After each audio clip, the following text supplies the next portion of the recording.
Hello everyone. यहाँ इस chapter में basic principle of organic chemistry में हम इसके डिस्क्रिप्शन के बारे में पढ़ेंगे, राइट। और इंट्रोडक्शन के पार्ट में जो है पहले ये कुछ क्वेश्चन है, उस क्वेश्चन का डिस्क्रिप्शन दिया गया है। उस बेसिस पे हम देखने की कोशिश करेंगे कि केमिस्ट्री, ये जो ऑर्गेनिक केमिस्ट्री है, ये इसके डिस्क्रिप्शन में एक्चुअली में कि कौन कौन सी चीज़ें बहुत इंपॉर्टेंट है और किस पैरामीटर को हमें बहुत इंपॉर्टेंस देनी चाहिए। तो सबसे पहले जो क्वेश्चन यहाँ पे लिखा गया है, which is the essential element in all organic compound. सबको पता है कार्बन ही होता है। देन यूनिक प्रॉपर्टी, ऐसी कौन सी यूनिक प्रॉपर्टी है कार्बन की जो उसको इस ऑर्गेनिक केमिस्ट्री में एक सेपरेट ब्रांच के तौर पर देखा जाता है। वो क्यों मैंने उसके क्या रीज़न हो सकते हैं, उसकी कुछ कुछ प्रॉपर्टी होती है उसके, स्मॉल साइज, टेट्रावैलेंसी और कैटिनेशन। ये जो तीन कुछ बेसिक पॉइंट्स होते हैं कार्बन के, जो आपको ध्यान में रखने चाहिए, इसीलिए बहुत इंपॉर्टेंट है। और इसका एक अलग ही ब्रांच ऑर्गेनिक केमिस्ट्री में हम उसके बारे में पढ़ते हैं, राइट। तो classes of organic compounds are often used in a daily diet. तो जो भी आप केमिकल, ये जितने भी चीज़ें आप खाते हो, सपोज आप पल्सेस ले लो या फिर कार्बोहाइड्रेट्स ले लो, ये सारे क्या है, फैट्स ले लो, प्रोटीन ले लो, ये कहीं ना कहीं ऑर्गेनिक केमिस्ट्री में ये कंपोजिशंस, केमिकल कंपोजिशंस का ही कंपाउंड्स होते हैं, राइट।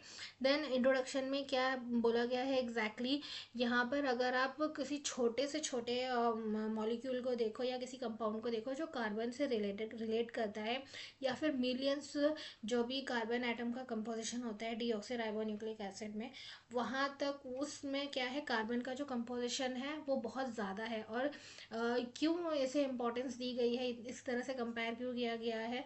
अगर आप सपोज करो, इमेजिन करो कि अगर आप कोई कार्टून मूवी देख रहे हो या कार्टून सीरियल देख रहे हो श्री कृष्ण से रिलेटेड, मैं एक एग्जांपल दे रही हूँ, आप कोई भी एग्जांपल ले सकते हो। अगर श्री कृष्ण उसमें एक मेन कैरेक्टर है, तो मेन कैरेक्टर क्या है, हर चीज़ से रिलेट करेगा, तो उनसे रिलेटेड हर तरह की कहानी होगी, जो गाने होंगे उनसे रिलेट करेंगे। तो आपको जो है क्या पता चलेगा कि ये उसी से रिलेटेड है, इसलिए इसका टाइटल भी वैसा है। अब ऑर्गेनिक केमिस्ट्री में सबसे इंपॉर्टेंट कार्बन है, तो ऑर्गेनिक केमिस्ट्री में इसलिए कार्बन को ज़्यादा इंपॉर्टेंस दी जाती है, राइट।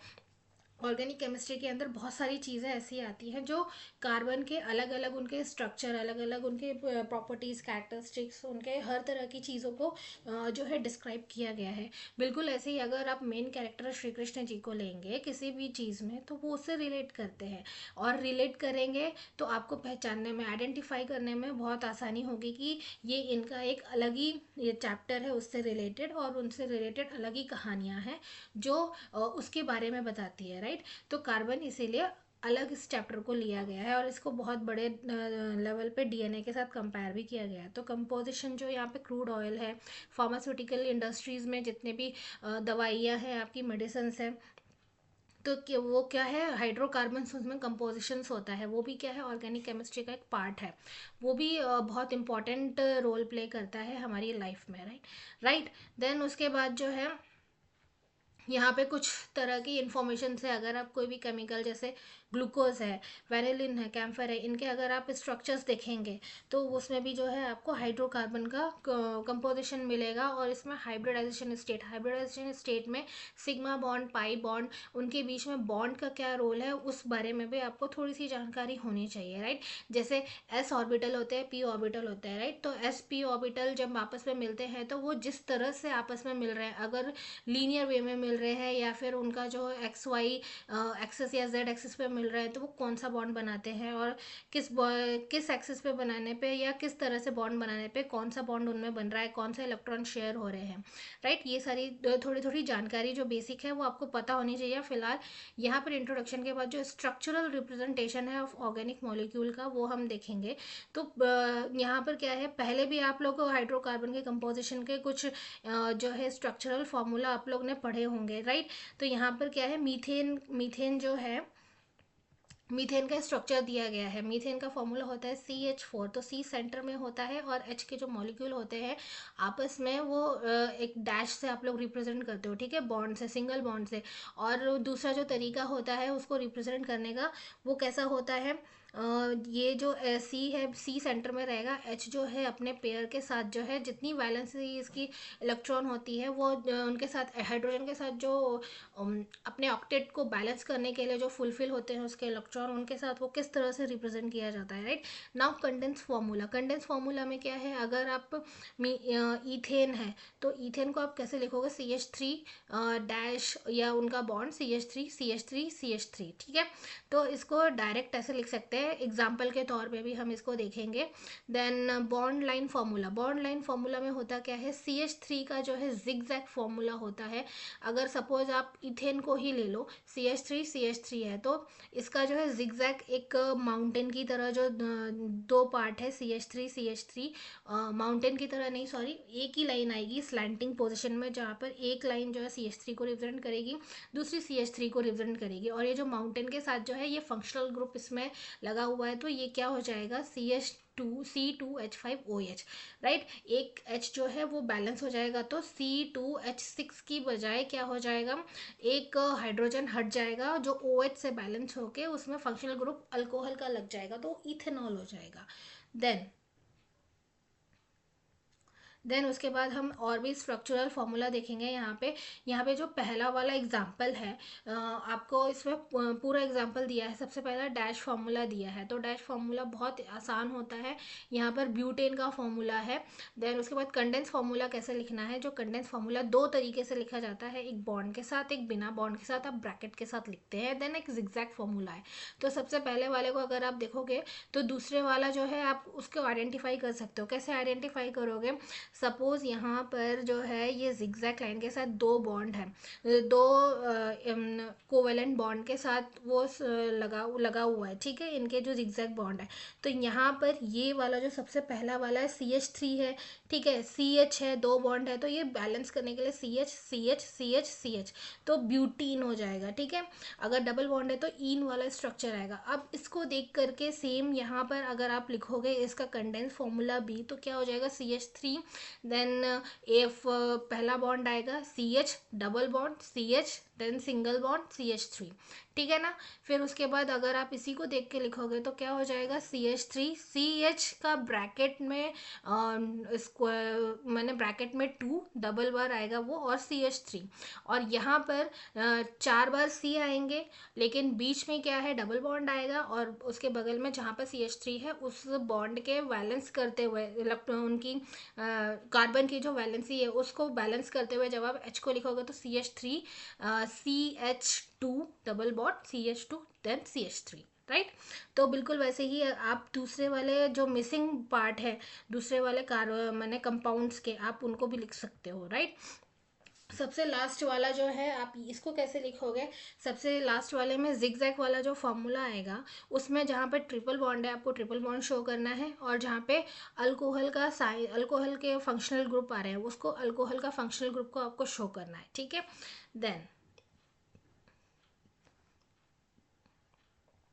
देन यहाँ पे बहुत सारे रिप्रेजेंट करने के जो भी कार्बन का जो कंपाउंड है, ये हाइड्रोकार्बन का, इनको और भी रिप्रेजेंट करने के तरीके होते हैं। जैसे सबसे पहला है वेज फार्मूला। वेज फार्मूले में आप 3D स्ट्रक्चर देख सकते हो किसी भी मॉलिक्यूल का, और वेज का जो है रिप्रेजेंटेशन कैसा होता है, सॉलिड में भी आप बना सकते हो और डैश लाइन में भी बना सकते हो, ठीक है। और बिल्कुल ये ऐसा होता है जिस तरह से इसमें दिखाया गया है, ट्राइंगल फॉर्म में, ट्राइंगल फॉर्म में या कोई भी एंगल फॉर्म में आप इसको बोल लो, ये उसी तरीके से शो होता है। देन इसमें 3D का फॉर्मूला कैसा होता है, suppose X axis Y axis में सबको पता है ये 2 डायमेंशनल है, 3 डायमेंशनल में जेड एक्सिस भी आएगा, right. X axis Y axis and then Z axis, तो जेड एक्सिस जो है ऊपर की तरफ का होता है, बाकी चीज़ें तो आपको प्लानर दिख रहे हैं। तो जो थर्ड वाला जो डायमेंशनल का जो स्ट्रक्चर है उसे आप वेज फॉर्मूले में वेज की तरह, उसका सॉलिड वेज की तरह रिप्रेजेंट करके उसमें जो हाइड्रोकार्बन है उसको रिप्रेजेंट कर सकते हो। जैसे कि पहला स्ट्रक्चर यहाँ पे दिखाया है, हाइड्रोजन कार्बन सेंटर में है, मीथेन का फॉर्मूला है, bond going below the paper, ठीक है, बॉन्ड जो बिलो पेपर के नीचे जा रहा है, एक ऊपर की तरफ आ रहा है, तो दोनों को दो तरीके से रिप्रेजेंट किया गया है ताकि आपको आइडेंटिफाई करने में कोई प्रॉब्लम ना हो। एक्स और वाई तो हमें पता ही है, वहाँ पर 2 H है, राइट। देन उसके बाद दूसरे तरीके का जो फॉर्मूला है वो है Fischer projection formula. Fischer projection में क्या होता है, यहाँ पर आपको लाइन से रिप्रेजेंट करना है। यहाँ पर सबसे पहला जो वेज फॉर्मूला है, सेंटर में सी है, और इसी को फिशर में अगर आप रिप्रेजेंट करोगे तो कैसा होगा वेज फॉर्मूला को, तो वो जहाँ पर वेज का साइन है वहाँ पर सिर्फ लाइन होंगी, राइट। ये एक दूसरे तरीके का फॉर्मूला है। देन एक है न्यूमैन्स प्रोजेक्शन। न्यूमैन्स प्रोजेक्शन में क्या होता है, यहाँ पर सेंटर का जो फॉर्मूला है, सी को आप नहीं लिखते हो, बाकी जो एच का है, सी यहाँ पर H6 है तो C2H6 है। सी आपको रिप्रेजेंट करता हुआ नहीं दिखेगा, लेकिन एच जो है उसके चारों तरफ हर डायरेक्शन में, तो जो सारे डायरेक्शन होते हैं जैसे north east, south west, then north east, and then south east, and then west south, और west north, right, north west, ये जो है डायरेक्शन होते हैं, सारे डायरेक्शन में आपको एच वाला जो है, एच वाले जो हाइड्रोजन वाला मॉलिक्यूल है, या फिर उसमें जो भी कंपाउंड में हाइड्रोकार्बन का कंपोजिशन है, उस तरीके से अरेंजमेंट होता है। तो ये सारी चीज़ें जो है, ये बहुत तरह के जो है स्ट्रक्चर को किस तरह से रिप्रेजेंट करें, बट इतने सारे जो है आप एक साथ रिप्रेजेंट करने में आपको प्रॉब्लम आएगी। उनके फंक्शनल ग्रुप है, कार्बन स्केलेटन है, देन कार्बन उनका अरेंजमेंट है। अगर आप एक ही स्ट्रक्चर को इतने सारे तरीके से रिप्रेजेंट करोगे तो आपको बहुत दिक्कत आएगी, राइट, क्योंकि आप फिर इसी में अरेंजमेंट में ही लगते रहोगे। एंड इसको क्या है, थोड़ा सा सिंप्लीफाई करने के लिए एक अलग तरीका है, जो कि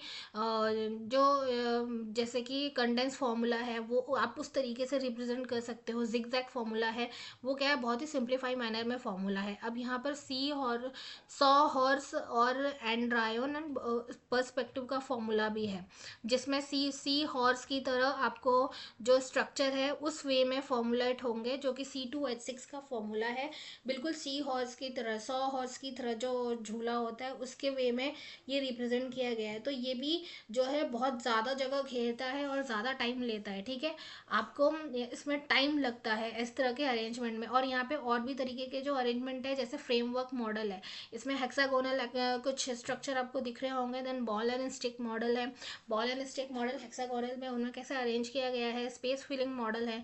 तो ये सारे जो है जितने मॉडल्स हैं, ये इतने तरीक़ों से आप कार्बन कंपाउंड्स को जो है अरेंज कर सकते हो। देन यहाँ पे क्लासिफिकेशन है ऑर्गेनिक कंपाउंड्स। अब ऑर्गेनिक केमिस्ट्री है तो ऑर्गेनिक कंपाउंड्स में जो हाइड्रोकार्बन कंपोजिशन के जो भी कंपाउंड्स है, जो भी मॉलिक्यूल्स है, उनको किस तरह से क्लासीफाई किया गया है।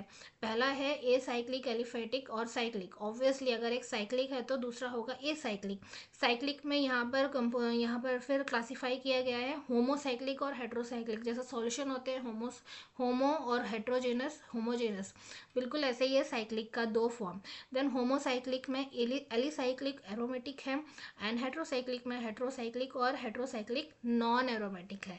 एक हेट्रोसाइक्लिक में एरोमेटिक, जो कि एरोमेटिक का मतलब होता है बहुत ज़्यादा फ्लेवर वाले जो कंपाउंड्स होते हैं, और हम होमोसाइक्लिक में एलिसाइक्लिक एरोमेटिक है। एरोमेटिक में फिर दूसरे हैं बेंजोइड, नॉन बेंजोइड। तो यहाँ पर इनके एग्जाम्पल और एक्सप्लेनेशन हम देखने वाले हैं, राइट।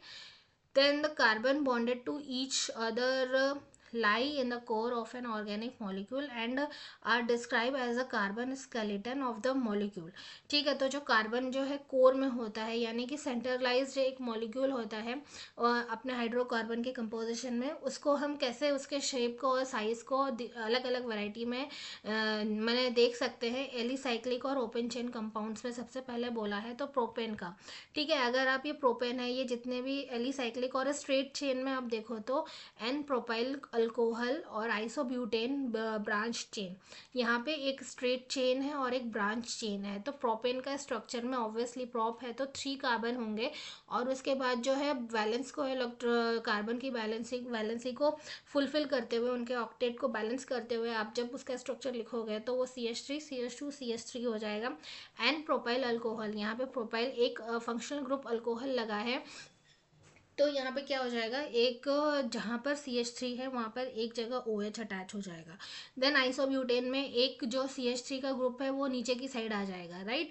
तो ये जो है कुछ अरेंजमेंट्स होते हैं ब्रांच वाले। ए साइक्लिक कंपाउंड्स के। देन साइक्लिक वाले में आप cyclohexane and then cyclopentane, benzene, ये सारे एग्जाम्पल आप देख सकते हो, ठीक है। ये साइक्लिक वाला है। देन एलिसाइक्लिक, एलिसाइक्लिक में कौन कौन से आएंगे एग्जाम्पल, एक minute. Alicyclic, these are the cyclic compound exhibit properties similar to those aliphatic compound. तो इनकी जो प्रॉपर्टीज है किसके साथ सिमिलरिटी होंगी, एलिफेटिक यानी कि ब्रांच्ड चेन वाले जो कंपाउंड्स होते हैं वो वाले। देन यहाँ पर एरोमेटिक कंपाउंड, जो भी साइक्लिक वाले में जो एरोमेटिक कंपाउंड्स हैं, यहाँ पर कौन सा होगा, benzenoid aromatic, non benzenoid aromatic. यहाँ पर ये दो चीज़ें बताई गई हैं जो कि एरोमेटिक में है नेफ्थलीन फिनॉल, जो कि बहुत फ्लेवर वाली, राइट। तो नेफ्थलीन और फिनॉल जो है बहुत इनके फ्लेवर होते हैं, यानी कि आप इनकी सुगंध को आइडेंटिफाई कर सकते हो, ठीक है। इनका जो भी एरोमेटिक होते हैं, एरोमा होता है इनका, आप आइडेंटिफाई कर सकते हो उसी से। देन नॉन बेंजोइड जो है ट्रोपोपोन है, पेन है। एलिसाइक्लिक जो है साइक्लोब्यूटेन, साइक्लोहेक्सेन, ठीक है, simply. Then homologous series, homologous series में क्या है, a family of functional group in turns comprises different homologous series, a series of compound of the same family in which each member has the same type of carbon skeleton and functional group। तो same type of carbon जो है उसमें आपको same functional group, यानी कि एक ही जैसे लोग, जैसे आप सपोज करो इंडिया में आप रहते हो तो आप कहीं भी चले जाओ आप एज ए इंडियन ही कहलाओगे। क्यों कहलाओगे, क्योंकि आपकी कुछ फीचर्स है, आपके कुछ फिजिकल कैरेक्टरिस्टिक्स है, वो देख के आपको पता, सबको पता चल जाएगा। और अगर नहीं भी पता चलेगा तो आपका जो नाम है उससे लोग क्या है बहुत अच्छे से आइडेंटिफाई कर लेंगे कि आप किस कंट्री के एक्चुअली में इंडिविजुअल हो, राइट, किसी भी जगह पे। तो बिल्कुल उसी तरह से जब सेम कैटेगरी के जो कार्बन कंपाउंड्स है उनके कुछ कैरेक्टरिस्टिक्स है वो मैच करते हैं तो उन्हें होमोलोगस सीरीज कहा जाता है, राइट। देन तो यहाँ पर जो अगर एक ही तरह के फंक्शनल ग्रुप होंगे तो क्लासिफिकेशन बेस्ड ऑन वो है फंक्शनल ग्रुप पे डिपेंड करेगा, राइट। नाउ यहाँ पर बेस्ड ऑन फंक्शनल ग्रुप पे अगर आप हाइड्रोकार्बन को क्लासीफाई करोगे या उन्हें आइडेंटिफाई करने की कोशिश करोगे तो वो कौन कौन से फंक्शनल ग्रुप हो सकते हैं। तो यहाँ पर सबसे पहला है हैलाइड, जिसको एक्स से रिप्रेजेंट किया गया है और ये हैलोजन का ग्रुप होता है। और एग्जाम्पल में आप मिथाइल ब्रोमाइड को ले सकते हो, बिल्कुल ऐसे ही साइनाइड है, आइसोसाइनाइड है। देन नाइट्रोजन के ग्रुप्स होते हैं एंड अल्कोहल है, OH है, फिनॉल है, प्राइमरी अमाइन है NH2, then secondary amine NH होता है, टर्शरी जो है NH3 है। जो भी बॉन्ड है यहाँ पर आपको जो बॉन्ड है सेकेंडरी अमाइन जो है NH के साथ 2 बॉन्ड आपको दिख रहे हैं और N के साथ जो 3 बॉन्ड दिख रहे हैं वो NH3 है, राइट। देन ईथर, ईथर में क्या है, सी के साथ C bond, then dimethyl ether इसका एग्जांपल है। एल्डिहाइड में CHO है, कीटोन CO है, कार्बोक्सिलिक एसिड COOH है, ईस्टर COOH है। देन अमाइड, अमाइड जो है C double bond O NH2, secondary amide C double bond O NH। ये अमाइड, सेकेंडरी अमाइड, सेकेंड और अमीन, सेकेंडरी अमीन, टर्शरी अमीन, इस पे आपको ध्यान देना है। यहाँ पर कंफ्यूज आप हो सकते हो। तो टर्शरी अमाइड जो है C डबल बॉन्ड हो N, ठीक, कहाँ पर NH2 है, कहाँ पर NH है और कहाँ पर सिंगल N को रिप्रेजेंट किया जा रहा है, ठीक है। Then tertiary amide acid anhydride C double bond O OCO, right. Acyl chloride जो है C double bond O then Cl and sulphonic acid S double bond SO2 then OH and then alkene और olefin C double bond C, alkyne C triple bond C, alkane, alkane का कोई functional group नहीं है, right. Then यहाँ पर alkane constitute homologous series of straight chain saturated carbon. Alkanes में क्या होता है, जैसे प्रोपेन हो गया, ब्यूटेन हो गया, या फिर हेक्सेन हो गया, हेप्टेन हो गया, ये सारे हाइड्रोकार्बन में क्या है सबसे ज़्यादा स्ट्रेट चेन में इनके हाइड्रो कंपोजिशंस के पार्ट्स होते हैं, ठीक है। इनका मॉलिक्यूलर फॉर्मूला जो है इन पर डिपेंड होता है। तो यहाँ पर सॉल्यूशन की, यहाँ पर कुछ होमोलोगस का सॉल्यूशन दिया गया है और उसके एग्जांपल भी आप यहाँ से देख सकते हो। जो भी फर्स्ट है, फर्स्ट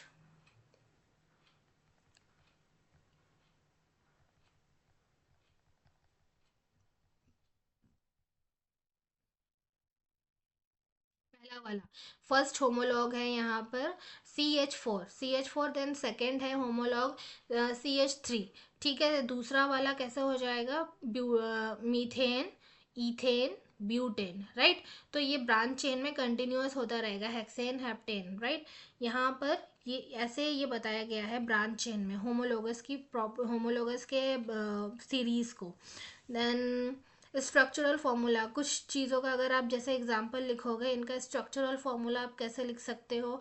और इसको third higher and the be second lower homolog of CH3 CH2 COOH। तो स्ट्रक्चरल फॉर्मूला जो है यहाँ पर डैश के साथ आ जाएगा, ठीक है। CH3 CH2 CH2 CH2 CH2 COOH, ये थर्ड हायर होमोलॉग है। जिस कंपाउंड का आपको लिखना है थर्ड हायर होमोलॉग, वो आप इस तरह से लिख सकते हो जैसे कि यहाँ पर शो किया गया है। वहाँ पे ऐड 3 CH2 यूनिट आपको और ऐड करनी है, CH2 के साथ और 3 ऐड करोगे तो 4 CH2 यूनिट उसमें और ऐड हो जाएंगी, राइट। देन CH2, अगर आपको इसमें कोई भी जो है लोअर वाला लिखना है तो उसमें से 2 को आप रिमूव कर दोगे तो वो लोअर वाला फॉर्मूला बन जाएगा, राइट। देन उसके बाद हम देखेंगे यहाँ पर कुछ और ग्रुप्स हैं, जैसे primary saturated carbon in a molecule are labeled as primary, secondary, tertiary। Secondary primary structure भी होते हैं, सेकेंडरी भी होते हैं, टर्शरी भी होते हैं। तो प्राइमरी को हम कैसे रिप्रेजेंट करते हैं, 1 नॉट से, तो इसको 1 डिग्री भी बोल सकते हैं। और ये 1 कार्बन के लिए होता है, जो कि यहाँ पर आप इथेन के लिए देख सकते हो। सेकेंडरी के लिए आप 2 डिग्री भी इसको डोनेट कर मैंने इसे आप इसे डोनेट कर सकते हो और डिनोट कर सकते हो, सॉरी। तो CH3 CH2 और CH3, राइट। टर्शरी कार्बन में जो है CH3 देन ब्रैकेट में 2, इसका टर्शरी का एग्जाम्पल होगा। इसके बॉन्ड पे डिपेंड है, सिंगल बॉन्ड है तो प्राइमरी, सेकेंड डबल बॉन्ड है तो सेकेंडरी, देन थर्ड 3 बॉन्ड है तो इसका हो जाएगा टर्शरी स्ट्रक्चर, और अगर 4 है तो वो हो जाएगा quaternary structure. Now the nomenclature बहुत इंपॉर्टेंट है। As organic chemistry developed, attempts were made to devise a name for every organic compound. These old names are now referred to as a common tribal name. Common name of a compound usually has some history behind and usually accepted on account of its long usage, though a systematic method of nomenclature was developed later. Common names are still useful and in many cases not be avoided, particularly for commonly used commercial organic compounds. Stem names of certain common organic compound are given in table 14.5। तो यहाँ पर क्या बोला गया है, already पहले की जो हिस्ट्री है उस वहाँ से जो है कंटिन्यू इसके जो है जो ट्रेडिशनल मेथड है उसको फॉलो किया जाता है। आपने भी 9th और 10th में बहुत कुछ पढ़ा होगा इनके बारे में, एंड किस तरह से इसको नॉमेनक्लेचर में जो है इसको अरेंज किया जाता है। यहाँ पे कुछ प्रॉपर्टीज़ दी गई है बॉइलिंग पॉइंट के साथ, और कितने नंबर ऑफ कार्बन है। अगर 1 कार्बन है तो उसको फॉर्मेल्डिहाइड भी बोला जाता है। ये एल्डिहाइड का ग्रुप के साथ है, अगर एल्डिहाइड का ग्रुप अटैच है तो किस तरह से इनके नॉमेनक्लेचर हो सकते हैं, ठीक है। तो ये इसमें ज़्यादा डिटेल में इसको जाने की ज़रूरत नहीं है। हाँ, यहाँ पर जो मेन चीज़ आती है कॉमन चीज़ से जिसको आप फॉलो करते हो ट्रेडिशनल मेथड से, तो वो एन ब्यूटेन है, आइसोब्यूटेन है, एनिलीन है, लैक्टिक एसिड है, क्लोरोफॉर्म है। एन ब्यूटेन क्या है, ब्रांच चेन कंपाउंड है। यहाँ से आप समझ सकते हो, अगर आप ब्यूटेन का फॉर्मूला लिख रहे हो तो सिंपल से 4 कार्बन को लगाओ और उसकी वैलेंस इलेक्ट्रॉन कैसे फुलफिल हो रही है ऑक्टेट में, उस बेसिस पे जब आपका कंपाउंड बनेगा तो किस तरह का स्ट्रक्चर होता है। आइसो में एक जो मिथाइल ग्रुप है या फिर उनका एक भी जो एक अलग से ग्रुप है वो एक नीचे अटैच हो जाएगा, ठीक है। देन नीचे अटैच हो जाएगा, जिस तरह से आइसोब्यूटेन में दिख रहा है उस तरीके से उसका स्ट्रक्चर होगा, राइट, अरेंजमेंट। एनिलीन में आपको जो फंक्शनल ग्रुप है NH2, लैक्टिक एसिड है तो COH हो जाएगा, क्लोरोफॉर्म में क्लोरीन जो है अटैच हो जाएगा, एसिटाइलिन, एसिटाइलिन में यहाँ पर जो है थर्ड बॉन्ड है, 3 बॉन्ड है यहाँ पर, डाईइथाइल ईथर है, तो यहाँ पर क्या है, डाईइथाइल ईथर में C2H5, बीच में O का बॉन्ड है, देन C2H5, ठीक है। एंड एसिटिक एसिड, कुछ चीज़ें जो है आपको याद रखनी पड़ेंगी। ग्लाइसिन, ग्लिसरॉल का क्या स्ट्रक्चर होता है, ग्लिसरॉल एक कौन सा स्ट्रक्चर है, ये फैटी एसिड का स्ट्रक्चर है, राइट। IUPAC नॉमेनक्लेचर, अब IUPAC का अगर हम नॉमेनक्लेचर देखें तो इसका आपको पता होना चाहिए कि इसका फुल फॉर्म क्या है। तो जैसे कि सबको पता है, international union of pure and applied chemistry, ये सबको पता है। और ये कौन से ईयर में हुआ है, इसकी हिस्ट्री के बारे में आप अगर जानना चाहें तो आप इसके बारे में डिटेल में पढ़ सकते हैं। 1919 आपकी बुक में मेंशन्स है। देन सिस्टमेटिक मेथड, अगर हम सिस्टमेटिक मेथड को फॉलो करें तो यहाँ पर क्या है, नॉमेनक्लेचर में इसको वाइडली यूज़ किया गया है ओवरऑल वर्ल्ड में। और IUPAC जो नेम है वो किसी भी ऑर्गेनिक कंपाउंड का एक स्ट्रक्चर को 3 तरीके से इसको डिवाइड किया गया है। सबसे पहले तो parent hydrocarbon, then branch and then functional group, ठीक है। उसका पेरेंट आपको देखना है कहाँ से बिलोंग करता है, देन वो किस ब्रांच में है, और उसका फंक्शनल ग्रुप क्या है। अगर पेरेंट हाइड्रोकार्बन की हम बात करें तो आप किस चीज़ से रिलेट कर सकते हो, अपनी फैमिली से रिलेट कर सकते हो। आपकी फैमिली में अगर आपके पेरेंट है, आपको भी उनसे ही रिलेट किया जाएगा, उनसे ही आपकी आइडेंटिटी बनती है। देन आप किस जनरेशन में हो और आपका कौन सा टाइटल लगता है, ठीक है। तो इस बेसिस पे आप ऐसे रिलेट करके उस चीज़ को याद कर सकते हो कि 3 पार्ट में कैसे बांटा गया है, पेरेंट है, देन ब्रांच है, देन फंक्शनल ग्रुप है। देन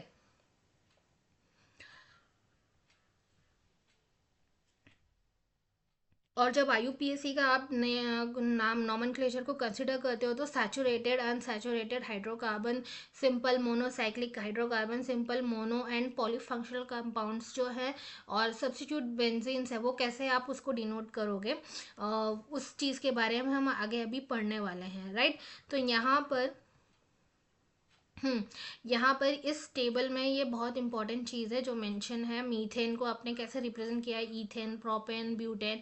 ये बहुत सिंपल सी चीज़ है, आपने पहले भी पढ़ी होंगे तो आप इसको पिकअप कर लोगे कैसे भी। एंड देन ब्यूटेन है, पेंटेन है, हेक्सेन है, कितने नंबर ऑफ कार्बन को किस तरह से डिनोट किया जाता है। और अगर अल्केन है, देन अल्कीन और अल्काइन ग्रुप, इनमें अगर इनके बॉन्ड रिप्रेजेंट हो रहे हैं तो किस तरह से इनका नाम जो है चेंज हो जाएगा बॉन्ड की वजह से, राइट। तो यहाँ पर ये सिंपल जो है अल्केन ग्रुप है, राइट। अल्केन ग्रुप में 10 तक, देन 20 तक आपकी बुक में दिया गया है। तो बहुत अच्छी बात है, अगर आप इतना याद कर सकते हो तो ठीक है, वरना 10 तक एनफ है, मोर देन एनफ है आई थिंक। IUPAC जो नेम है, ब्रांच सैचुरेटेड हाइड्रोकार्बन। अब ब्रांच के लिए कैसे देखते हैं, यहाँ पे ब्रांच जो है कैसे, मीथेन का अगर कोई भी ब्रांचिंग कंपाउंड बनेगा वो मिथाइल ग्रुप बन जाएगा, एक एक हाइड्रोजन हट जाएगा। सिमिलरली इथेन के साथ इथाइल, प्रोपेन के साथ propyl, right. Then branch alkyl group, या अल्काइल ग्रुप के लिए क्या क्या नाम होते हैं, आइसोप्रोपाइल, आइसोब्यूटाइल। देन ये है sec butyl, tert butyl. Sec butyl यानी कि सेकेंडरी ब्यूटाइल, सेकेंड में, सेकेंड नंबर पे ब्यूटेन के सेकेंड कार्बन पे जो है ब्रांच का जो है मिथाइल ग्रुप होगा उसका। देन टर्ड ब्यूटाइल्स, कार्बन के तीनों साइड होंगे ब्यूटाइल का ग्रुप, अगर जो भी आइसो वाले फॉर्म होते हैं। Then IUPAC nomenclature branch saturated hydrocarbon. अब ये सैचुरेटेड हाइड्रोकार्बन है, इनके जो ब्रांचिंग होती है, इनकी नंबरिंग कैसे होती है, ऑब्वियसली जो सबसे ज़्यादा आपको हाई नंबर पे दिखेगा, जिस भी तरीके से यहाँ पर स्ट्रेट वे में हाई नंबर पे जो भी होगा, सबसे ज़्यादा कार्बन के एटम आपको अटैच हुए दिखाई देंगे, उसको हम प्रायोरिटी देंगे, ठीक है। सेकेंड नंबर पे ये जिस तरीके से अरेंज किया गया है, आपको जिस तरीके से अरेंजमेंट में जहाँ पर भी सबसे ज़्यादा नंबरिंग आपको कार्बन हाइड्रोकार्बन कंपोजिशंस की दिखेगी ऑर्गेनिक केमिस्ट्री में, आप उसको प्रायोरिटी देंगे, राइट। देन उसके बाद उनका लोकेंट नंबर, लोकेंट नंबर क्या होता है, उनके किस वाले कंपाउंड में किस वाले जगह पे कोई भी बॉन्ड है का रिप्रेजेंटेशन है, या कोई भी फंक्शनल ग्रुप का रिप्रेजेंटेशन है, वहाँ उसको आप ध्यान में रखोगे, राइट। देन उसके बाद आप फंक्शनल प्रीफिक्स है और उसका जो प्रीफिक्स है और उसके उसके अकॉर्डिंग सफिक्स क्या है, आप क्या लगा सकते हो, उसको देखोगे। देन उसके बाद जो है फंक्शनल ग्रुप को भी आपको ध्यान में रखना है, कितनी बार रिपीट हो रहा रहा है अगर 2 बार हो रहा है तो डाई लिखोगे, 3 बार हो रहा है तो ट्राई लिखोगे। देन कहाँ पर कॉमा लगाना है, कहाँ पर आपको हाइफन देना है, ये भी बहुत इंपॉर्टेंट है। Then branched alkyl group,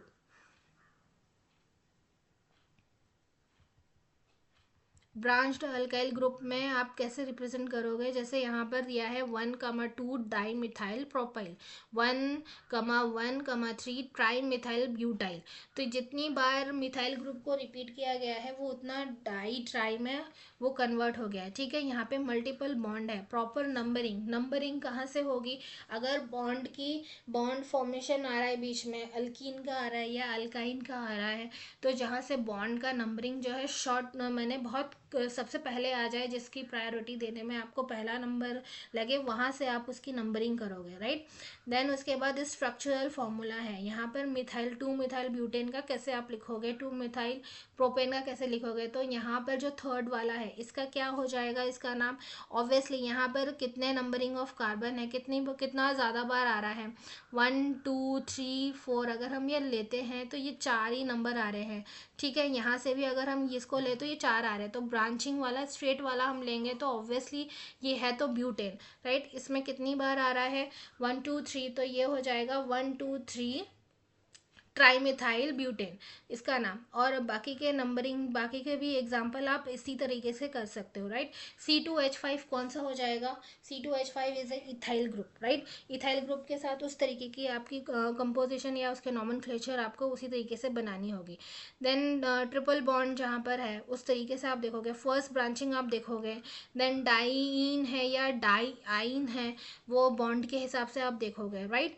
then उसके बाद जितने भी साइक्लिक कंपाउंड है, डाईमिथाइल साइक्लोहेक्सेन, तो यहाँ पर क्या है, बेंजीन का जो स्ट्रक्चर है या हेक्सागोनल स्ट्रक्चर है आप उसको देखोगे, उसकी नंबरिंग कैसे करोगे, जहाँ पे फंक्शनल ग्रुप है या मिथाइल ग्रुप है वहाँ से स्टार्ट करोगे, तो 3 ethyl.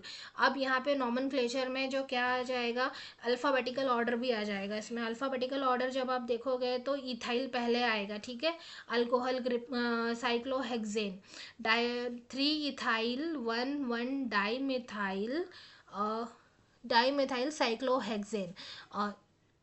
Alphabetical order, sorry, alphabetical order यहाँ पर नहीं दिया गया है। अल्फ़ाबेटिकल ऑर्डर से पहले जो फंक्शनल ग्रुप है उसमें जितने भी इथाइल ग्रुप है या फिर उसके आइसोब्यूटाइल ग्रुप है या आइसोप्रोपाइल ग्रुप है उनको प्रायोरिटी दी गई है। देन उसके बाद जो है 1 डाई मिथाइल साइक्लोहेक्सेन, जहाँ 1 में जो है मिथाइल ग्रुप है और जो 3 इथाइल है सबसे पहले फंक्शनल ग्रुप को लिखा गया है, उसके बाद इसकी नंबरिंग की गई है और इसका नॉमेनक्लेचर किया गया है एलिफेटिक ग्रुप की तरह, राइट।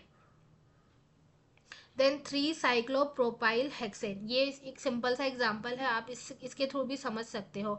3 साइक्लो जहाँ पर फंक्शनल ग्रुप आया है प्रोपाइल का, C1 2 3 से 3 कार्बन है, ठीक है। यहाँ पे ट्राइंगल के फॉर्म में जो भी फंक्शनल ग्रुप आपको दिख रहा है वो साइक्लिक फॉर्म में है, लेकिन ट्राइंगल है तो ऑब्वियसली वो प्रोपाइल होगा, साइक्लो है, और हेक्सेन 6 कार्बन है, राइट।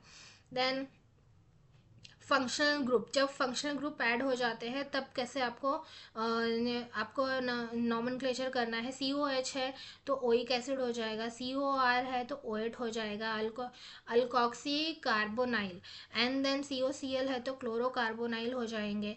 देन CN है तो साइनो हो जाएंगे, CH है तो फॉर्माइल हो जाएगा, CO है तो ऑक्सो हो जाएगा, OH है तो hydroxy, and then amino. Functional group और इनके प्रीफिक्स कैसे, कुछ कुछ चीज़ों के जो है प्रीफिक्स भी होते हैं। NO2 नाइट्रो है, हेलोजेंस है तो हेलो है, OR ग्रुप जो है वो अल्कोक्सी है। देन नेमिंग नॉमेनक्लेचर, यहाँ पर ब्यूटेनोइक एसिड है, जब अगर ब्यूटेनोइक एसिड है तो फर्स्ट वाले कार्बन पे अगर ओइक एसिड आ रहा है तो 1 को अगर मेंशन नहीं करोगे तो डायरेक्ट आप ब्यूटेनोइक एसिड लिख सकते हो। जहाँ पे फर्स्ट में आपका फंक्शनल ग्रुप है अगर तो उसे मेंशन करने की ज़रूरत नहीं है, लेकिन अगर सेकंड पे है, थर्ड पर है तो आपको मेंशन करना पड़ेगा नंबर, ठीक है ना। तो ये इस तरह से इसकी प्रीफिक्स वाले की नंबरिंग होती है। देन यहाँ पे बॉन्ड ऑर्डर को इम्पोर्टेंस कैसे दी गई है, फॉर सिंगल बॉन्ड है तो सबसे ज़्यादा प्रायोरिटी दी गई है। कौन कौन से फंक्शनल ग्रुप को सबसे किस तरह से प्रायोरिटी दी गई है, COOH है, देन उसके बाद SO3H है, देन COOR है, COCl है, CONH2 है, CN है, CHO है, then C double bond O है, OH है, NH2 है। NH2 कौन सा वाला होगा? NH2 जो है अमीन ग्रुप है, राइट। कौन सा अमीन ग्रुप है? प्राइमरी है, सेकेंडरी है, टर्शरी है, ये आपको पता होने चाहिए, ठीक है। NH2 है तो प्राइमरी वाला होगा, सेकेंडरी वाले में NH आएगा और टर्शरी वाले में NH3, right. Then C double bond C triple bond C। Then उसके बाद चेन कंटेनिंग प्रिंसिपल, ठीक है। जहाँ पर चेन आ जाएगा वहाँ पर आपको कैसे इनकी नॉमेनक्लेचर करनी है, राइट। तो चेन वाले में यहाँ पर प्रिंसिपल फंक्शनल ग्रुप जो है कीटोन लोकेटेड, कीटोन कहाँ पर है? C3 में है और 5 कार्बन है, तो इसका कैसे हो जाएगा? 2 हाइड्रोक्सी पेंटेन 3 1। तो यहाँ पर इनकी जो नॉमेनक्लेचर है ये इस तरीके से हो जाएगा। वैसे ही आपको सेकंड वाले कंपाउंड, सेकंड वाले का नाम दिया गया है 3 अमीनो ब्यूटेनोइक एसिड, राइट। इसकी आप प्रैक्टिस करोगे तो आपको बार बार प्रैक्टिस करने से आपको पता चल जाएगा कि ये कितने नंबर का है। ऑलरेडी आपने 9th-10th में इसके बारे में पढ़ा है, बस फंक्शनल ग्रुप को आपको ऐड करना है, कहाँ प्रोपाइल ग्रुप लग रहा है, कौन सा प्रीफिक्स है, कौन सा सफिक्स है, इसको आपको ध्यान में रखना है। देन मोनो सब्सटीट्यूटेड में आपका जो एग्जाम्पल है यहाँ पर जो दिख रहा है 2 फिनाइल हेप्टेन। अगर हम 2 फिनाइल हेप्टेन को ले तो यहाँ पे सब्सटीट्यूट क्या है? जो सेकेंड वाले कार्बन में फिनाइल ग्रुप ऐड है, तो यहाँ पे नंबरिंग कैसे की गई है? 2 phenyl heptane, right, simple. Phenyl को आपको अगर टू सेकेंड वाले में दिया है तो फिनाइल हेप्टेन। देन यहाँ पे 1 क्लोरो 3 फिनाइल प्रोपेन। सबसे ज़्यादा जो इंडिकेट करने वाली या पहचानने वाली, आइडेंटिफाई करने वाली चीज़ क्या है? यहाँ पर जो फंक्शनल ग्रुप है, जो भी आपका फंक्शनल ग्रुप है कौन से नंबर पर है। देन उसके बाद कौन से वाले फंक्शनल ग्रुप को प्रायोरिटी दी गई है? तो क्लोरो जो भी हेलोजन है उसको, पहला फंक्शनल ग्रुप को उसको प्रायोरिटी दी गई है। देन थर्ड वाले में जो थर्ड फिनाइल प्रोपेन है इस तरह से दिया गया है। तो कहीं पर भी हाइड्रोजन ग्रुप आता है तो उसको आपको पहले देना है priority, and then phenyl group को देना है, राइट। बेंजीन डेरिवेटिव, यहाँ पर बेंजीन डेरिवेटिव से रिलेटेड जो भी कंपाउंड है उसके आप नंबर नॉमेनक्लेचर कैसे करोगे? जैसे यहाँ पर एक बेंजीन का ग्रुप है एंड बेंजीन का स्ट्रक्चर है, उसके जो अटैच्ड है उसमें क्लोरीन के जो भी हैलोजन मॉलिक्यूल है 2 जगह अटैच है, तो 1,2-डाइक्लोरोबेंजीन, राइट। एंड देन उसके बाद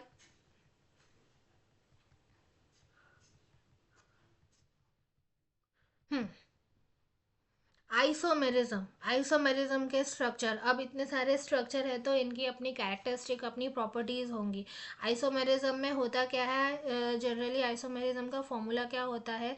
इस the phenomenon existence of two or more compound possessing the same molecular formula is known as isomerism। बहुत सारे हाइड्रोकार्बन्स है, ऑब्वियसली इतने सारे, अगर पॉपुलेशन में इतने सारे लोग हैं तो उनके कुछ कुछ कैरेक्टरिस्टिक होंगे। आप सबको तो एक जैसा नहीं बोल सकते ना। हम क्यों बोलते हैं कि कुछ लोग जो है हमें जो है अलग से दिखते हैं, ये लोग इस जगह को बिलोंग करते होंगे, कुछ लोग इस तरीके से दिखते हैं तो वो इस जगह को बिलोंग करते होंगे, हम आइडेंटिफाई करते हैं, राइट, एज्यूम करते हैं। तो बिल्कुल इसी तरह से जो हाइड्रोकार्बन्स है इतनी सारी पॉपुलेशन में आप कैसे आइडेंटिफाई करोगे? उनके कुछ ना कुछ पैरामीटर्स या कुछ ना कुछ कैरेक्टरिस्टिक्स तो होंगे ना। तो आइसोमेरिज्म उनमें से एक ग्रुप है जिसको आइडेंटिफाई किया जाता है, और इसमें कौन कौन सी चीज़ें होती है? मॉलिक्यूलर फॉर्मूला के बेसिस पे, ठीक है। उनका जो सेम मॉलिक्यूलर फॉर्मूला होगा लेकिन उनका अरेंजमेंट जो होगा वो अलग होगा। तो इसमें 2 तरह के होते हैं, स्ट्रक्चरल आइसोमेरिज्म और स्टीरियो आइसोमेरिज्म। जहाँ पे स्ट्रक्चरल आइसोमेरिज्म की बात है,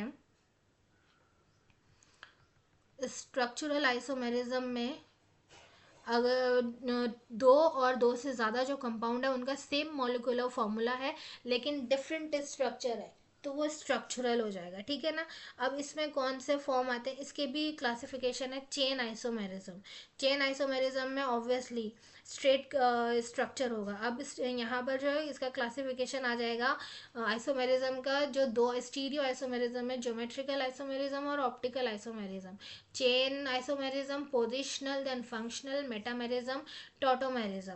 अब यहाँ पर जो है चेन आइसोमेरिज्म में आप क्या देख सकते हो, ऑब्वियसली आप इसके नाम से एज ए रिप्रेजेंट करता है कि चेन की तरह इसका स्ट्रक्चर होगा। पोजिशन, कोई भी फंक्शनल ग्रुप या कोई भी बॉन्ड इसमें कोई भी पोजिशन में रिप्रेजेंट होगा। देन फंक्शनल ग्रुप में सॉरी पोजिशन वाले में कौन सी पोजिशन में कौन सा बॉन्ड होगा, किसको प्रायोरिटी दोगे नॉमेनक्लेचर में, वो उस तरीके से रिप्रेजेंट होगा। फंक्शनल ग्रुप में एक पर्टिकुलर फंक्शनल लग जाएगा, ठीक है। मेटामेरिज्म में डिफरेंट कंपाउंड जो है वो सेम मॉलिक्यूलर फॉर्मूला होगा इनका, लेकिन सेम फंक्शनल ग्रुप भी होगा, लेकिन क्या होगा, अनइक्वल डिस्ट्रीब्यूशन होगा। अब यहाँ पर आप इसका एग्जाम्पल देख लेंगे, इथॉक्सी इथेन और मीथॉक्सी प्रोपेन। इथॉक्सी इथेन में क्या है, आपको यहाँ बीच में वो ऑक्सीजन है और दोनों तरफ जो है C2H5 है, C2H5 है, उसका अरेंजमेंट C2CH2CH3 है, ठीक है ना। लेकिन मीथॉक्सी प्रोपेन में वही चीज़ जो है 3 कार्बन के साथ हो जाएगी और एक ऑक्सीजन के साथ। तो आपको मॉलिक्यूलर फॉर्मूला और फंक्शनल ग्रुप दोनों तो सेम दिख रहा है, लेकिन इनका अरेंजमेंट डिफरेंट है। तो ये हो जाएगा आपका क्या, मेटामेरिज्म। एंड देन टॉटोमेरिज्म में क्या है, टॉटोमेरिज्म में कीटो से इनॉल ग्रुप जो बनता है वो वाले हैं। तो जो भी कंपाउंड जो है कीटोन ग्रुप है, अगर वो इनॉल फॉर्म में यानी कि अल्कोहल फॉर्म में उनका फॉर्मेशन हो रहा है प्रोडक्ट, तो वो हो जाएंगे टॉटोमेरिज्म, राइट। नाउ यहाँ पर कुछ चीज़ें जो है थ्योरेटिकल इंफॉर्मेशन दी गई हैं, जैसे कि theoretical basis of organic reaction, कुछ रिएक्शन के बारे में आपको पता होना चाहिए।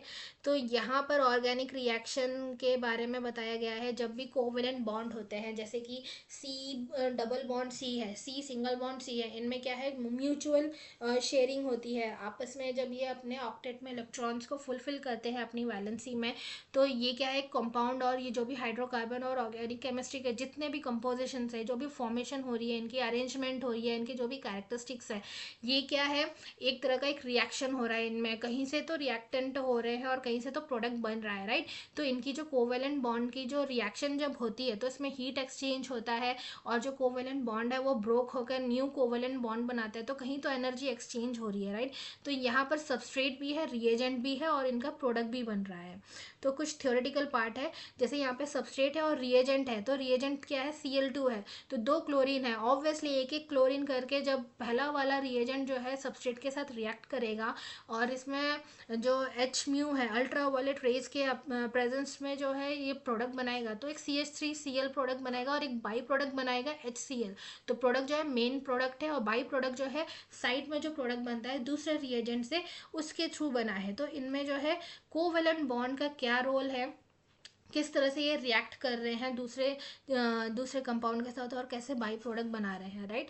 अब टाइप ऑफ क्लीवेज, अगर कोवेलेंट बॉन्ड का क्लीवेज हो रहा है तो 2 टाइप के क्लीवेज होते हैं, होमोलाइटिक क्लीवेज और हेट्रोलाइटिक क्लीवेज। होमोलाइटिक क्लीवेज में क्या हो रहा है, इलेक्ट्रॉन जो है बॉन्ड के साथ इनमें जो ये लोग मैंने इनका जो ब्रेक हो रहा है, ये एक हुक की तरह फॉर्म हो रहा है। जब जो जिन लोगों ने इसका एक्सपेरिमेंट किया होगा, जिन भी केमिस्ट लोगों ने, उन लोगों ने जब इसका क्लीवेज का फॉर्मेशन देखा होगा अपने लैब में, तो ये जो है हाफ हेडेड एरो बनाते हैं। तो यहाँ पे फ्री रेडिकल कंपाउंड बनता है, ठीक है ना। होमोलाइटिक क्लीवेज में फ्री रेडिकल और रेडिकल कंपाउंड बनता है, तो इसको इस तरह से रिप्रेजेंट किया जाता है। और एक एग्जांपल है H3C, ये है मिथाइल का, ये मिथाइल है और जो क्लोरीन के साथ अटैच है, मिथाइल फ्री, एक तो मिथाइल फ्री कंपाउंड और एक फ्री रेडिकल और एक रेडिकल, क्लोरीन जो है रेडिकल। देन हेट्रोलाइटिक में जो है क्लीवेज में, जब कोई केमिकल या जो कार्बन का कोवेलेंट बॉन्ड ब्रेक होता है, तो यहाँ पर क्या बनते हैं, कार्बन चार्ज, एक एनायन बनता है, एक कैटायन बनता है। चार्ज वाले ग्रुप वाले जो है कंपाउंड या उनकी हेट्रोलाइटिक क्लीवेज रिप्रेजेंट जो भी प्रोडक्ट बनता है, चार्ज वाले प्रोडक्ट बनते हैं, राइट। तो हेट्रोलाइसिस में जो भी कार्बोकेटायन है, कार्बोकेटायन और कार्बोएनायन जो है पॉजिटिव चार्ज, कार्बोएनायन नेगेटिव चार्ज, ठीक है ना।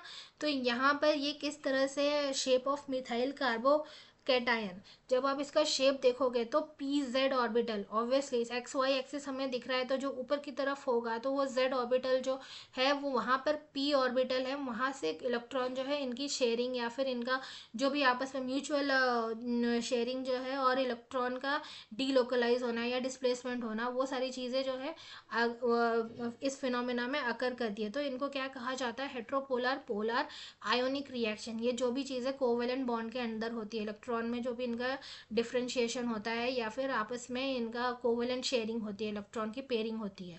नाउ यहाँ पे bond fission, type of cleavage और इंटरमीडिएट। ठीक है, यहाँ पे क्या बन रहे हैं, सबसे पहला वाला आपको दिया गया है एग्जाम्पल और उसका आपको बताया गया है कौन सा हेट्रोलाइसिस हो रहा है। अब यहाँ पे दूसरे वाले में देखो, दूसरे वाले में क्या है, जो C6H5 है, देन O डबल बॉन्ड है, C6H5, देन दूसरे वाले में भी अटैच है, ये कौन सा है, हेक्साइल ग्रुप है, ठीक है ना, C6H5, 2 6 2 C6 और H5 है। हेट्रोलाइसिस में हमने देखा था कार्बो दो चार्ज वाले मैंने ग्रुप वाले जो है चार्ज ग्रुप जो है इलेक्ट्रोफाइल और न्यूक्लियोफाइल, वो दोनों चीज़ बनाते हैं, ठीक है, प्रोडक्ट में। बट यहाँ पर क्या बन रहा है, ये जो दो पॉइंट आपको दिख रहे हैं, रेडिकल बन रहा है, फ्री रेडिकल बन रहा है, तो किस में देखा था हमने, होमोलाइसिस में, राइट। और दूसरा जो ग्रुप है यहाँ पर कार्बो एनाइन बन रहा है, देन यहाँ पर आप देखेंगे कार्बोकेटाइन बन रहा है थर्ड वाले में, राइट। एंड कार्बोकेटाइन किस में बनता है, हेट्रोलाइसिस में, राइट। देन उसके बाद जो है कार्बोकेटाइन लास्ट वाले में भी बन रहा है, CN जो है कार्बो एनाइन है, okay. To polar, then polar organic reaction, यहाँ पे इलेक्ट्रोफाइल और न्यूक्लियोफाइल है। पोलर ऑर्गेनिक रिएक्शन में जो है इलेक्ट्रोफाइल बनते हैं और न्यूक्लियोफाइल बनते हैं। इलेक्ट्रोफाइल का एग्जांपल ब्रोमीन है, देन CH3 है, AlC3 है, स्पीशीज ऑर्बिटल यहाँ पर। और न्यूक्लियोफाइल का अगर आप एग्जाम्पल देखोगे तो OH माइनस है। इनमें क्या है, चार्ज को आपको बेसिकली देखना है। इलेक्ट्रोफाइल्स वो होते हैं जो इलेक्ट्रॉन को अट्रैक्ट करे, तो कौन अट्रैक्ट करेगा, ऑब्वियसली पॉजिटिव चार्ज। न्यूक्लियोफाइल को कौन अट्रैक्ट करेगा, obviously negative charge, right. Then उसके बाद यहाँ पर कुछ क्वेश्चन के फॉर्म में आपको इलेक्ट्रोफाइल और न्यूक्लियोफाइल के बारे में बताया गया है। And then electronic effects in organic reaction, जो भी इलेक्ट्रॉनिक इफेक्ट है ऑर्गेनिक रिएक्शन में, इनका क्या मैंने इनका इलेक्ट्रॉनिक रिएक्शन क्या होता है, मैंने इलेक्ट्रॉन के बेसिस पे अगर आप देखा जाए तो डिस्प्लेसमेंट ऑफ वैलेंस इलेक्ट्रॉन, ठीक है, resulting in polarization of an organic molecule is called electronic effect. Electronic effect in general क्या बोलेंगे हम, कि जो भी पॉजिटिव और नेगेटिव चार्ज के जो भी इलेक्ट्रॉन अलग अलग हो रहे हैं वो डिस्प्लेसमेंट ऑफ वैलेंस इलेक्ट्रॉन है, राइट। इंडक्टिव इफेक्ट, अब इसकी वजह से क्या होता है, इंडक्टिव इफेक्ट और रेजोनेंस इफेक्ट।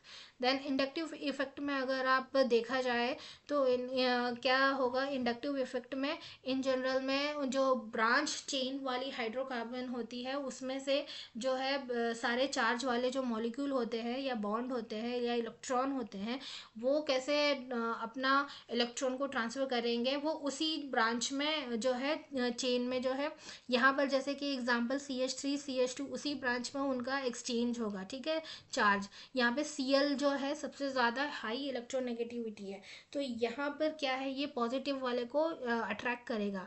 तो यहाँ पर जो सबसे ज़्यादा क्लोरीन CH1 का जो है अट्रैक्शन क्लोरीन की तरफ सबसे ज़्यादा है, देन CH2 का, देन CH3 का। उस बेसिस पे यहाँ पर इंडक्टिव इफेक्ट, तो ये क्या हो जाएगा, डिस्प्लेसमेंट ऑफ इलेक्ट्रॉन, ठीक है। यहाँ पर बेसिकली किस चीज़ का इफेक्ट हो रहा है, डिस्प्लेसमेंट। अब ये माइनस इफेक्ट होता है, पॉजिटिव इफेक्ट होता है, तो पॉजिटिव वाले में जो है इलेक्ट्रॉन जो है एक्सेप्ट करते हैं और नेगेटिव वाले में ये लोग लूज करते हैं, ठीक है। देन उसके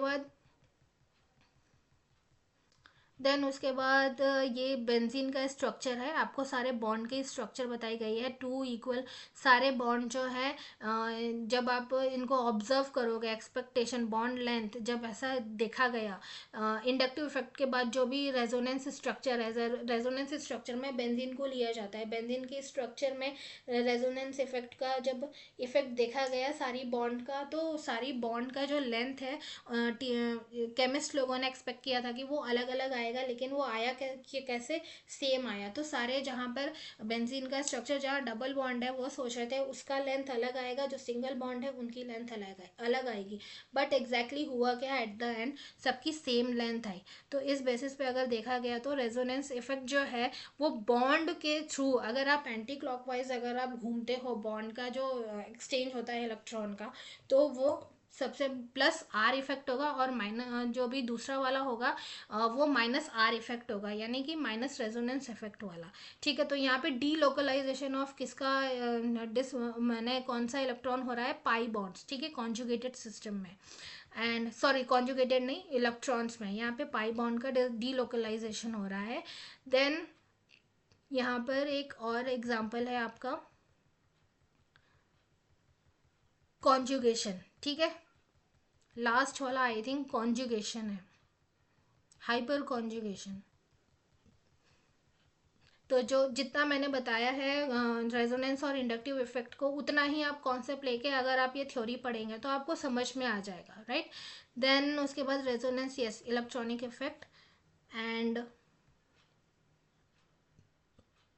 yes hyper conjugation. Hyper conjugation में अगर आप देखोगे तो यहाँ पर पाई बॉन्ड और सिग्मा बॉन्ड दोनों का कॉन्जुगेशन है, और वो कैसे हो रहा है, यहाँ पर C2H5। अगर आप ये इथाइल ग्रुप को देखोगे तो इथाइल ग्रुप में जब आप बॉन्ड को जो है, जब बॉन्ड का अट्रैक्शन होता है दूसरी बॉन्ड में, वैलेंस को, ये अपने आप स्ट्रक्चर जो है अपने आप को बैलेंस करने के लिए या सेटिस्फाई होने के लिए या स्टेबल फॉर्म में आने के लिए बहुत तरह के जो है बॉन्ड को अट्रैक्ट करते हैं। तो पहला जो H बॉन्ड है यहाँ पे डबल बॉन्ड बनाया है उसने। देन थर्ड वाले में यही बॉन्ड जो है, नीचे वाला बॉन्ड जो है वो यहाँ पर आने की, वो डीलोकलाइज होने की कोशिश करेगा। देन यहाँ पर फिर उसके बाद फोर्थ वाले में वो अपने आप को जब सेटिस्फाई करता है तो वो बेसिकली कौन सा स्ट्रक्चर बनाता है, CH2 double bond CH2, right. तो इस तरह के रिएक्शन में p ऑर्बिटल जो है ये आपस में जब ये रिएक्ट करते हैं, ये इस तरह से जो बन रहे हैं ये होते हैं पाई इलेक्ट्रॉन, और जो सिग्मा बॉन्ड होते हैं वो किस तरह से ओवरलैप होके बनते हैं। तो ये उसका स्ट्रक्चर है। जब आप इसको इस तरह से देखेंगे तो यहाँ पर किसका फॉर्मेशन हो रहा है, पाई और सिग्मा, दोनों दोनों बॉन्ड का यहाँ पर डिस्प्लेसमेंट आप इसको बोल सकते हो, सॉरी डीलोकलाइजेशन। और ये सारे जो है एक्सप्लेनेशन आपके यहाँ पर बताए गए हैं, राइट। तो यहाँ पर सबसे पहला जो क्वेश्चन है, आप इस क्वेश्चन को अगर सॉल्व करने की कोशिश करेंगे तो सबसे पहला वाला का जो है कंडेंस वाला फॉर्म लिखने को बोला गया है, राइट। तो पहला वाला मैं बता देती हूँ, बाकी का तो आप प्रैक्टिस करके खुद लिख भी लोगे। H3C, देन CH2 दूसरे वाले का होगा N triple bond C, triple bond को कुछ भी नहीं करना है, एज इट इज लिखना है CH2 then C triple bond N। Then third वाले का जो होगा H3C, CH2 COOH, right. And then यहाँ पे कुछ क्वेश्चंस ऐसे हैं जिनके बारे में आपको पता होना चाहिए, जैसे कि क्वेश्चन नंबर सेकेंड का जो मैच द फॉलोइंग है, मैच द पेयर, यहाँ पर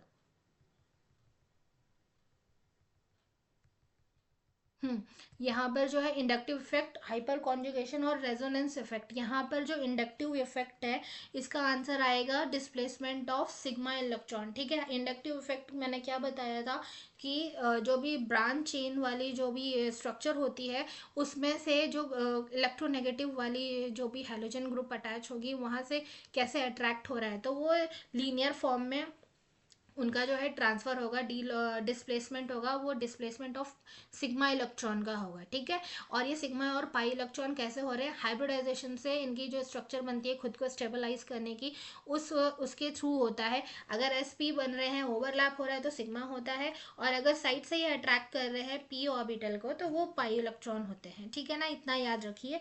एंड देन हाइपर कॉन्जुगेशन का जो आंसर होगा वो डीलोकलाइजेशन ऑफ सिग्मा इलेक्ट्रॉन होगा, ठीक है। हाइपर कॉन्जुगेशन में हमने इथाइल का स्ट्रक्चर देखा था जो अपने आप को सेटिस्फाई करने के लिए बहुत सारे बॉन्ड बनाता है, एट लास्ट वो क्या करता है, CH2 डबल बॉन्ड CH2, ठीक है ना।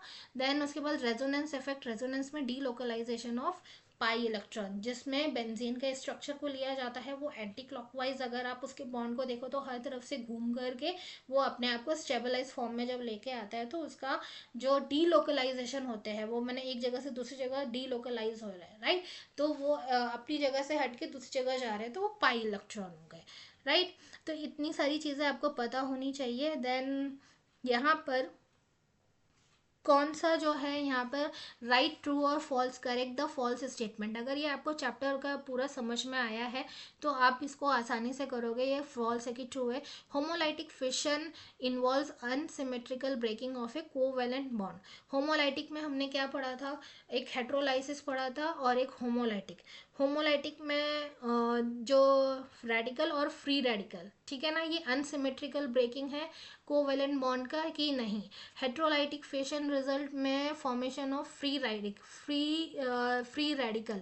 तो हेट्रोलाइटिक में कार्बोएनायन और कार्बोकैटायन होते हैं, तो ये क्या हो सकता है, ये आप खुद से गेस कर सकते हो। Free radical are negatively charged species. Free radical जो है उनमें चार्ज होता है कि नहीं, ये रॉन्ग है। एनिलीन इज हेट्रोसाइक्लिक कंपाउंड, ये एनिलीन जो है कौन सा हेट्रोसाइक्लिक है या नहीं है ये आपको पता होना चाहिए, ठीक है ना। और स्टेटमेंट आपको कैसे याद रखना है, होमोलाइटिक का जो भी बॉन्ड का क्लीवेज हो रहा है ये किस तरह से याद रखना है ये आपको पता होना चाहिए। देन थ्योरी के बेसिस पे किस तरह से आपको आंसर करना है, रिस्पॉन्स करना है, उसके बेसिस पे ये सारे क्वेश्चन एंड आंसर्स आप आराम से कर सकते हो, राइट। इनके नॉमेनक्लेचर है और ये चैप्टर जो है ऐसा ही है। देन इसका आपको 9th और 10th का अगर बेसिक आइडिया होगा तो आप जो है बहुत आसानी से इस चीज़ को कर सकते हो, आई मीन इस चीज़ को सॉल्व कर सकते हो। तो ये सारे चैप्टर्स के बारे में एक्सप्लेनेशन थी। और रही बात इनके क्वेश्चन एंड आंसर्स की, अगर आपको चाहिए तो आप कमेंट भी कर सकते हो, मैं इसके क्वेश्चन एंड आंसर्स की अलग से वीडियो बना सकती हूँ। Then thank you so much for being here and thank you.